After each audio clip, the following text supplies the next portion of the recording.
ಓಂ ಶಾಂತಿ. ಇಂದಿನ ದಿನಾಂಕ 6/4/2021. ಮಧುರ ಮಕ್ಕಳೇ, ಈಗ ಮರಳಿ ಮನೆಗೆ ಹೋಗಬೇಕಾಗಿದೆ. ಆದ್ದರಿಂದ ತನ್ನನ್ನು ಅಶರೀರಿ ಆತ್ಮನೆಂದು ತಿಳಿಯಿರಿ. ಎಲ್ಲದರಿಂದ ಮಮತ್ವವನ್ನು ಕಳೆಯಿರಿ. ಪ್ರಶ್ನೆ: ಸಂಗಮ ಯುಗದಲ್ಲಿ ನೀವು ಮಕ್ಕಳು ತಂದೆಯಿಂದ ಯಾವ ಬುದ್ಧಿವಂತಿಕೆಯನ್ನು ಕಲಿಯುತ್ತೀರಿ? ಉತ್ತರ: ತಮೋ ಪ್ರಧಾನರಿಂದ ಸತೋ ಪ್ರಧಾನರಾಗುವುದು ಹೇಗೆ? ತಮ್ಮ ಅದೃಷ್ಟವನ್ನು ಶ್ರೇಷ್ಠ ಮಾಡಿಕೊಳ್ಳುವುದು ಹೇಗೆ ಎಂಬ ಬುದ್ಧಿವಂತಿಕೆಯನ್ನು ಈಗಲೇ ನೀವು ಕಲಿಯುತ್ತೀರಿ. ಯಾರೆಷ್ಟು ಯೋಗಯುಕ್ತ ಮತ್ತು ಜ್ಞಾನಯುಕ್ತರಾಗಿದ್ದಾರೆಯೋ ಅವರದು ಅಷ್ಟೇ ಉನ್ನತಿಯಾಗುತ್ತಿರುತ್ತದೆ. ಉನ್ನತಿ ಮಾಡಿಕೊಳ್ಳುವ ಮಕ್ಕಳನ್ನು ಎಂದೂ ಮುಚ್ಚಿಡಲು ಸಾಧ್ಯವಿಲ್ಲ. ತಂದೆಯು ಪ್ರತಿಯೊಬ್ಬ ಮಗುವಿನ ಚಲನೆಯಿಂದಲೇ ಯಾವ ಮಗು ತನ್ನ ಶ್ರೇಷ್ಠ ಅದೃಷ್ಟವನ್ನು ರೂಪಿಸಿಕೊಳ್ಳುತ್ತಿದೆ ಎಂಬುದನ್ನು ತಿಳಿದುಕೊಳ್ಳುತ್ತಾರೆ. ಗೀತೆ: ಸತ್ತರೂ ನಿನ್ನ ಮಡಿಲಿನಲ್ಲಿಯೇ ಬದುಕಿದರು. ಓಂ ಶಾಂತಿ. ಎಲ್ಲ ಮಕ್ಕಳು ಈ ಗೀತೆಯನ್ನು ಕೇಳಿದ್ದೀರಿ. ಮಕ್ಕಳೇ ಎಂದು ಹೇಳಿದಾಗ ಎಲ್ಲ ಸೇವಾ ಕೇಂದ್ರಗಳ ಮಕ್ಕಳು ತಿಳಿದುಕೊಳ್ಳುತ್ತಾರೆ. ತಂದೆಯು ಮಕ್ಕಳೇ ಈ ಗೀತೆಯನ್ನು ಕೇಳಿದ್ದೀರಾ ಎಂದು ನಾವು ಬ್ರಾಹ್ಮಣರಿಗಾಗಿ ಹೇಳುತ್ತಾರೆ. ಗೀತೆಯಾಗಿದೆ ಜೀವಿಸಿದಂತೆಯೇ ಕೊರಳಿನ ಹಾರವಾಗುವುದಕ್ಕಾಗಿ, ಅರ್ಥಾತ್ ಮೂಲವತನದಲ್ಲಿ ತಂದೆಯ ಬಳಿ ಮನೆಯಲ್ಲಿ ಇರುವುದಕ್ಕಾಗಿ. ಇದು ಶಿವತಂದೆಯ ಮನೆಯಲ್ಲವೇ? ಅಲ್ಲಿ ಎಲ್ಲ ಸಾಲಿಗ್ರಾಮಗಳಿರುತ್ತಾರೆ. ಮಕ್ಕಳು ಬ್ರಾಹ್ಮಣ ಕುಲ ಭೂಷಣರು, ಸ್ವದರ್ಶನ ಚಕ್ರಧಾರಿಗಳು. ತಿಳಿದುಕೊಂಡಿದ್ದೀರಿ. ಅವಶ್ಯವಾಗಿ ಅದೇ ತಂದೆಯು ಬಂದಿದ್ದಾರೆ ತಿಳಿಸುತ್ತಾರೆ. ಮಕ್ಕಳೇ, ನೀವೀಗ ಅಶರೀರಿಯಾಗಬೇಕು, ಅರ್ಥಾತ್ ದೇಹಭಾನವನ್ನು ಮರೆಯಬೇಕಾಗಿದೆ. ಈ ಹಳೆಯ ಪ್ರಪಂಚವಂತೂ ಸಮಾಪ್ತಿಯಾಗುವುದು. ಈ ಶರೀರವನ್ನಂತೂ ಬಿಡಬೇಕಾಗಿದೆ, ಅರ್ಥಾತ್ ಎಲ್ಲವನ್ನು ಬಿಡಬೇಕಾಗಿದೆ. ಏಕೆಂದರೆ ಈ ಪ್ರಪಂಚವೇ ಸಮಾಪ್ತಿಯಾಗುವುದಿದೆ. ಆದ್ದರಿಂದ ಈಗ ಮರಳಿ ಮನೆಗೆ ಹೋಗಬೇಕಾಗಿದೆ. ಎಲ್ಲ ಮಕ್ಕಳಿಗೆ ಈಗ ಖುಷಿಯಾಗುತ್ತದೆ. ಏಕೆಂದರೆ ಅರ್ಧಕಲ್ಪ ಮನೆಗೆ ಹೋಗುವುದಕ್ಕಾಗಿಯೇ ಬಹಳ ಅಲೆದಾಡಿದ್ದೀರಿ. ಆದರೆ ಮಾರ್ಗವು ಸಿಗಲೇ ಇಲ್ಲ. ಇನ್ನು ಭಕ್ತಿ ಮಾರ್ಗದ ಆಡಂಬರವನ್ನು ನೋಡಿ ಮನುಷ್ಯರು ಅದರಲ್ಲಿ ಸಿಲುಕುತ್ತಾರೆ. ಇದು ಭಕ್ತಿ ಮಾರ್ಗದ ಕೆಸರಾಗಿದೆ, ಯಾವುದರಲ್ಲಿ ಮನುಷ್ಯ ಮಾತ್ರರು ಕೊರಳಿನವರೆಗೆ ಮುಳುಗಿಬಿಟ್ಟಿದ್ದಾರೆ. ಈಗ ಮಕ್ಕಳು ಹೇಳುತ್ತಾರೆ, ಬಾಬಾ, ನಾವು ಹಳೆಯ ಪ್ರಪಂಚ, ಹಳೆಯ ಶರೀರವನ್ನು ಮರೆಯುತ್ತೇವೆ. ಈಗ ತಮ್ಮ ಜೊತೆ ಅಶರೀರಿಯಾಗಿ ಮನೆಗೆ ಬರುತ್ತೇವೆ. ಪರಂಪಿತ ಪರಮಾತ್ಮನು ನಮ್ಮನ್ನು ಕರೆದುಕೊಂಡು ಹೋಗುವುದಕ್ಕಾಗಿ ಪರಂಧಾಮದಿಂದ ಬಂದಿದ್ದಾರೆಂದು ಎಲ್ಲರ ಬುದ್ಧಿಯಲ್ಲಿದೆ. ತಂದೆಯು ಕೇವಲ ಇದನ್ನೇ ಹೇಳುತ್ತಾರೆ, ನೀವು ಪವಿತ್ರರಾಗಿ ನನ್ನನ್ನು ನೆನಪು ಮಾಡಿರಿ. ಜೀವಿಸಿದಂತೆಯೇ ಸಾಯಬೇಕಾಗಿದೆ. ನಿಮಗೆ ತಿಳಿದಿದೆ, ಅಲ್ಲಿ ಪರಂಧಾಮದಲ್ಲಿ ಆತ್ಮರಿರುತ್ತಾರೆ. ಆತ್ಮವಂತೂ ಬಿಂದುವಾಗಿದೆ. ನಿರಾಕಾರಿ ಪ್ರಪಂಚಕ್ಕೆ ಎಲ್ಲ ಆತ್ಮರು ಹೊರಟು ಹೋಗುವರು. ಎಷ್ಟು ಮಂದಿ ಮನುಷ್ಯರಿದ್ದಾರೆಯೋ ಅಷ್ಟು ಆತ್ಮರು ಅಲ್ಲಿರುತ್ತಾರೆ. ಆತ್ಮರು ಆ ಮಹಾತತ್ವದಲ್ಲಿ ಎಷ್ಟು ಸ್ಥಳವನ್ನು ತೆಗೆದುಕೊಳ್ಳಬಹುದು? ಶರೀರವಂತೂ ಇಷ್ಟು ದೊಡ್ಡದಾಗಿದೆ, ಎಷ್ಟೊಂದು ಸ್ಥಳ ಆಕ್ರಮಿಸುತ್ತದೆ. ಆದರೆ ಆತ್ಮಕ್ಕೆ ಎಷ್ಟು ಸ್ಥಳ ಬೇಕು? ನಾವಾತ್ಮರು ಇಷ್ಟು ಚಿಕ್ಕ ಸ್ಥಳವನ್ನು ಆಕ್ರಮಿಸುತ್ತೇವೆ, ಬಹಳ ಕಡಿಮೆ. ಮಕ್ಕಳಿಗೆ ಇವೆಲ್ಲ ಮಾತುಗಳನ್ನು ತಂದೆಯ ಮೂಲಕ ಕೇಳುವ ಸೌಭಾಗ್ಯವು ಈಗ ಸಿಗುತ್ತದೆ. ತಂದೆಯೇ ತಿಳಿಸುತ್ತಾರೆ, ನೀವು ಅಶರೀರಿಯಾಗಿ ಬಂದಿದ್ದೀರಿ. ನಂತರ ಶರೀರ ಧಾರಣೆ ಮಾಡಿ ಪಾತ್ರವನ್ನು ಅಭಿನಯಿಸಿದ್ದೀರಿ. ಈಗ ಪುನಃ ಜೀವಿಸಿದಂತೆಯೇ ಸಾಯಬೇಕಾಗಿದೆ, ಎಲ್ಲವನ್ನು ಮರೆಯಬೇಕಾಗಿದೆ. ತಂದೆಯು ಬಂದು ಸಾಯುವುದನ್ನು ಕಲಿಸುತ್ತಾರೆ ಮತ್ತು ತಮ್ಮ ತಂದೆಯನ್ನು ಮನೆಯನ್ನು ನೆನಪು ಮಾಡಿ ಹೆಚ್ಚಿನ ಪುರುಷಾರ್ಥ ಮಾಡಿ ಎಂದು ಹೇಳುತ್ತಾರೆ.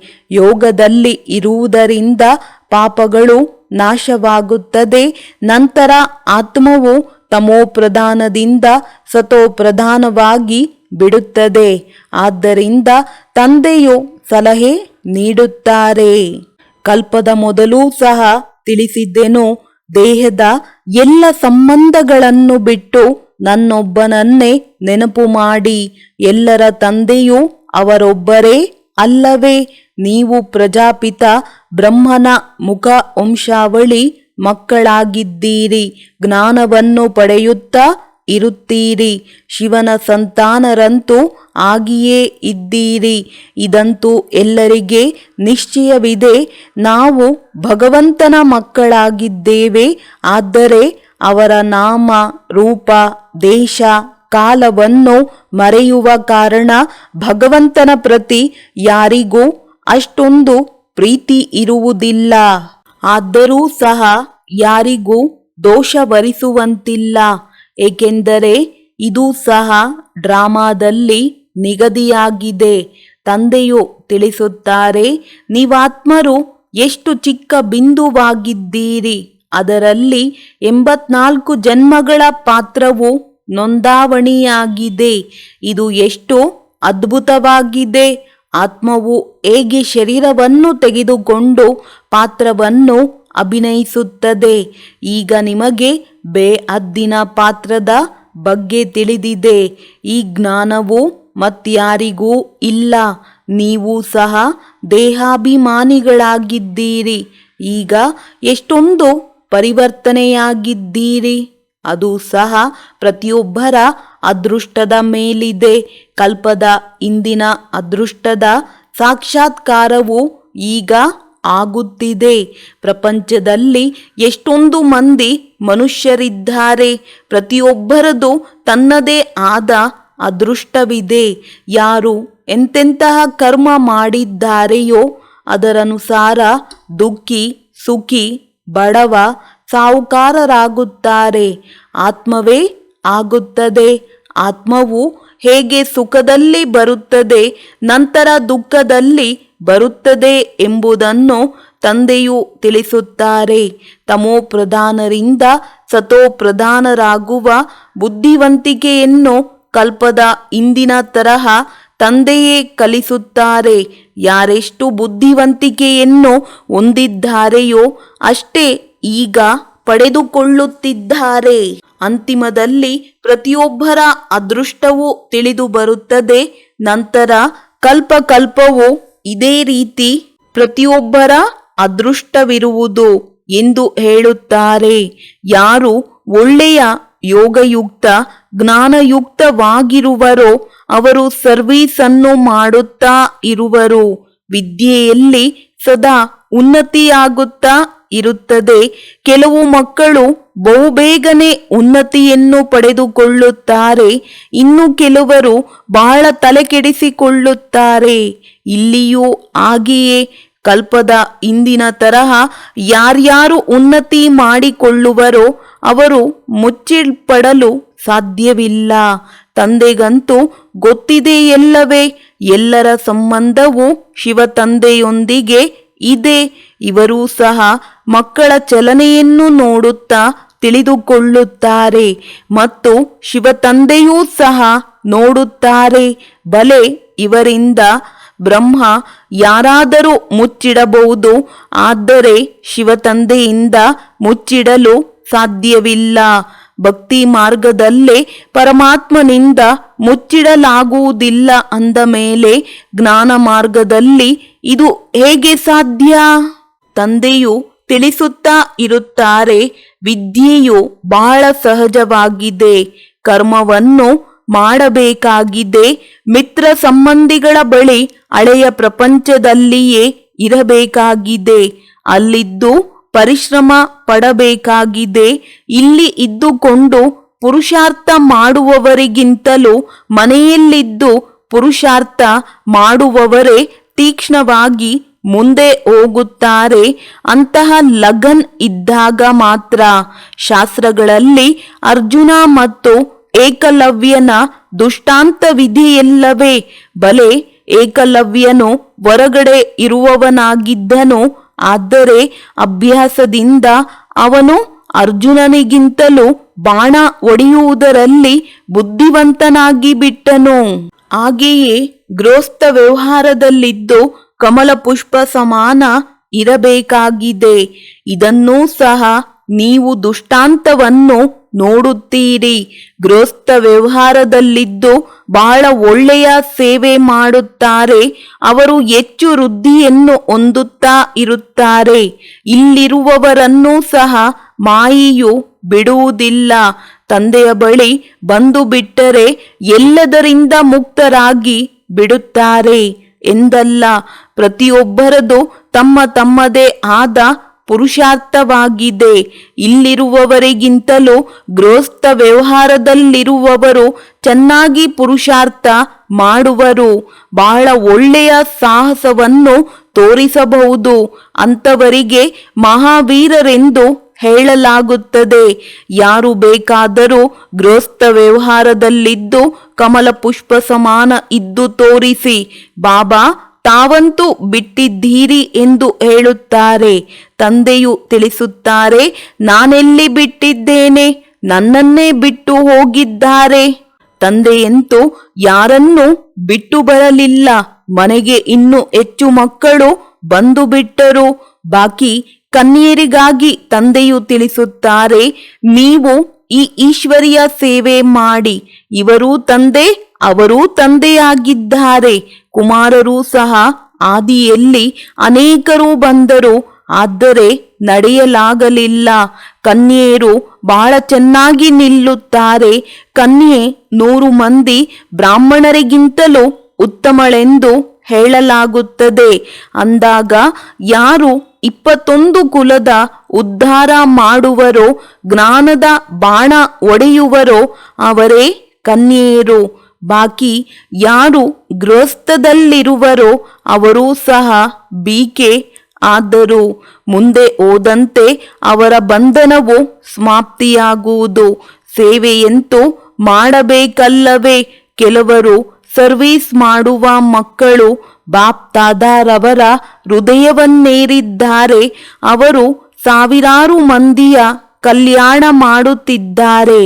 ಅಂದಾಗ ಇಂತಹ ಸೇವಾದಾರಿ ಮಕ್ಕಳಿಗೆ ಆಶೀರ್ವಾದವು ಸಿಗುತ್ತಿರುವುದು. ಅವರು ತಂದೆಯ ಹೃದಯದಲ್ಲಿರುತ್ತಾರೆ. ಯಾರು ಹೃದಯದಲ್ಲಿರುವರೋ ಅವರೇ ಸಿಂಹಾಸನದ ಮೇಲೆ ಕುಳಿತುಕೊಳ್ಳುವರು. ತಂದೆಯು ತಿಳಿಸುತ್ತಾರೆ, ಪರಸ್ಪರ ಸೇರಿ ಎಲ್ಲರಿಗೆ ಮಾರ್ಗವನ್ನು ತೋರಿಸುವ ಯುಕ್ತಿಯನ್ನು ರಚಿಸುತ್ತಾ ಇರಿ. ಚಿತ್ರಗಳು ಸಹ ತಯಾರಾಗುತ್ತಾ ಇರುತ್ತವೆ. ಇವೆಲ್ಲವೂ ಪ್ರಾಕ್ಟಿಕಲ್ ಮಾತುಗಳಾಗಿವೆ. ಈಗ ನೀವು ತಿಳಿಸುತ್ತೀರಿ, ಪರಂಪಿತ ಪರಮಾತ್ಮನು ನಿರಾಕಾರನಾಗಿದ್ದಾರೆ. ಅವರು ಸಹ ಬಿಂದುವಾಗಿದ್ದಾರೆ. ಆದರೆ ಅವರು ಜ್ಞಾನಪೂರ್ಣ ಪತಿತ ಪಾವನನಾಗಿದ್ದಾರೆ. ಆತ್ಮವೂ ಸಹ ಬಿಂದುವಾಗಿದೆ. ಮಕ್ಕಳಾದರೂ ಚಿಕ್ಕವರಿರುತ್ತಾರೆ. ತಂದೆ ಮತ್ತು ಮಕ್ಕಳಲ್ಲಿ ಅಂತರವಂತೂ ಇರುತ್ತದೆಯಲ್ಲವೇ? ಇತ್ತೀಚೆಗೆ 15-16 ವರ್ಷದವರೂ ಸಹ ತಂದೆಯಾಗಿ ಬಿಡುತ್ತಾರೆ. ಅಂದಾಗ ಅವರ ಮಕ್ಕಳು ಅವರಿಗಿಂತಲೂ ಚಿಕ್ಕವರೇ ಆದರಲ್ಲವೇ? ಆದರೆ ಇಲ್ಲಿ ಆಶ್ಚರ್ಯವನ್ನು ನೋಡಿ. ತಂದೆಯೂ ಆತ್ಮ, ಮಕ್ಕಳು ಆತ್ಮ. ತಂದೆಯು ಪರಮ ಆತ್ಮ ಜ್ಞಾನಪೂರ್ಣನಾಗಿದ್ದಾರೆ. ಉಳಿದೆಲ್ಲರೂ ವಿದ್ಯೆಯ ಅನುಸಾರ ಕನಿಷ್ಠ ಮತ್ತು ಶ್ರೇಷ್ಠ ಪದವಿಯನ್ನು ಪಡೆಯುತ್ತಾರೆ. ಎಲ್ಲವೂ ವಿದ್ಯೆಯ ಮೇಲೆ ಆಧಾರಿತವಾಗಿದೆ. ಒಳ್ಳೆಯ ಕರ್ಮ ಮಾಡುವುದರಿಂದ ಶ್ರೇಷ್ಠ ಪದವಿಯನ್ನು ಪಡೆಯುತ್ತಾರೆ. ಈಗ ನೀವು ಮಕ್ಕಳಿಗೆ ಸೃಷ್ಟಿಯ ಆದಿ ಮಧ್ಯ ಅಂತ್ಯದ ಜ್ಞಾನವಿದೆ. ಸ್ವರ್ಗದಲ್ಲಿ ಕೇವಲ ಭಾರತವೇ ಇತ್ತು, ಮತ್ಯಾವುದೇ ಕಂಡವಿರಲಿಲ್ಲ. ಆದ್ದರಿಂದ ಚಿಕ್ಕದಾದ ನವಭಾರತದಲ್ಲಿ ತಮ್ಮ ಸ್ವರ್ಗವನ್ನು ತೋರಿಸಿ. ಹೇಗೆ ದ್ವಾರಿಕಾ ಹೆಸರಲ್ಲ, ಲಕ್ಷ್ಮೀ ನಾರಾಯಣರ ವಂಶಾವಳಿಯ ರಾಜ್ಯವೆಂದು ಬರೆಯಬೇಕು.